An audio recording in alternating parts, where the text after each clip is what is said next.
สวัสดีค่ะยินดีต้อนรับสู่นมัสการเช้าของคริสตจักรไซออนเมียนมาแบปติสต์ค่ะ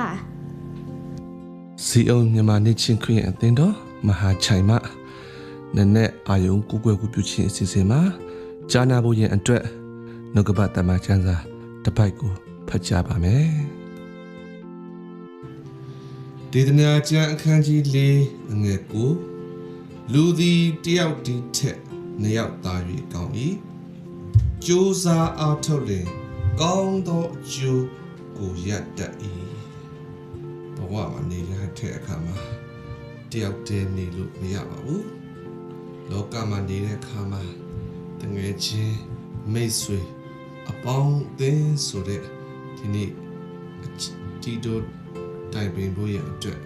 အကြံပေးဖို့ရအတွက်အချင်းချင်းအားပေးဖို့ရအတွက်မိတ်ဆွေကောင်းတွေလိုအပ်ပါပါတယ်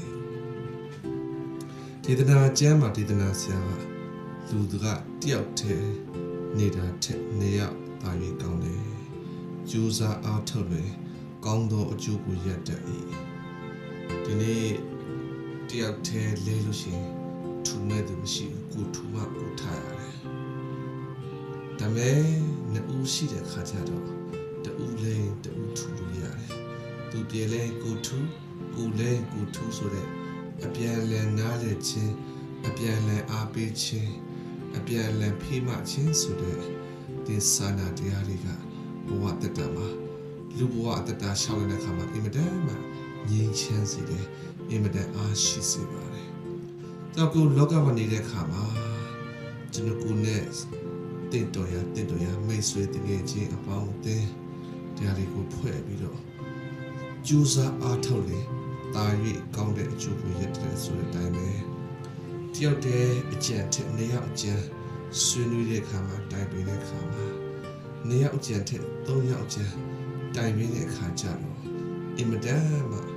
လောကကြီးအတွက်ကောင်းကျိုးတဲ့ဖြစ်စေတဲ့ရက်လက်တွေကိုဖြစ်စေပါတယ်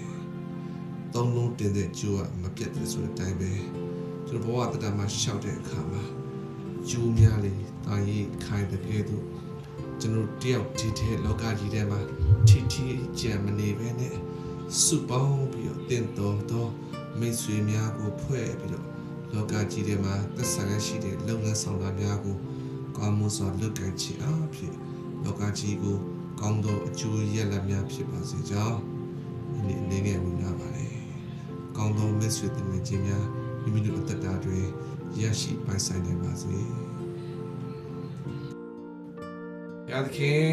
တတလုံးကောင်းမှုစွာအိဆက်ခွင့်ရရှိသောကြောင့်ခြေတို့ချီးမွမ်းပါတယ်ဒီနေ့ကြလုံးပို့ဆောင်ပါဒါမျိုးတို့ဂျွန်လာအတွင်းမှာတွားတဲ့အခါမှာတည့်ပြီးနေ့ရဲ့စင်တိုင်းချီလန်းတဲ့နဲ့ဖျားသခင်လမ်းပြပို့ဆောင်ပါအခက်အခဲတွေစုံစမ်းခြင်းတွေဒီနေ့အမျိုးမျိုးရင်ဆိုင်ရတော့ညာလေဖျားသခင်ပေါ်မှာသစ္စာမပြတ်ပါနဲ့ဖျားသခင်ပေါ်မှာတာ၍ဖက်ရန်ပြီးဂတိတော်ကိုကင်ဆွဲပြီးအတ္တတာကိုအနံလက်နဲ့ဆိုင်သောယုံကြည်ခြင်းဖြင့်ဘုရားသခင်ကိုထပ်ဆင့်ညီးဆန်းနိုင်သောအတ္တတာဖြစ်စေဖို့မှာစားတော်မူပါ။ဝိညာဉ်စိတ်ခန္ဓာကအားနည်းလက်ရှိတဲ့သားသမီးတို့ကိုခွန်အားပေးပါ။တကြည်သူများကိုလည်းကျမ်းမာခြင်းပေးပါ။အလောက်လောက်ကိုင်းလက်ရှိတဲ့သားသမီးတို့ကိုလည်းဘုရားသခင်ကျေးဇူးတော်နဲ့ရစ်ပတ်လက်ကောင်းချီးပေးပြီးတော့လုပ်ငန်းခွင်တွေမှာဘုရားရဲ့ကျေးဇူးတော်အားဖြင့်မျက်နှာသာရပြီး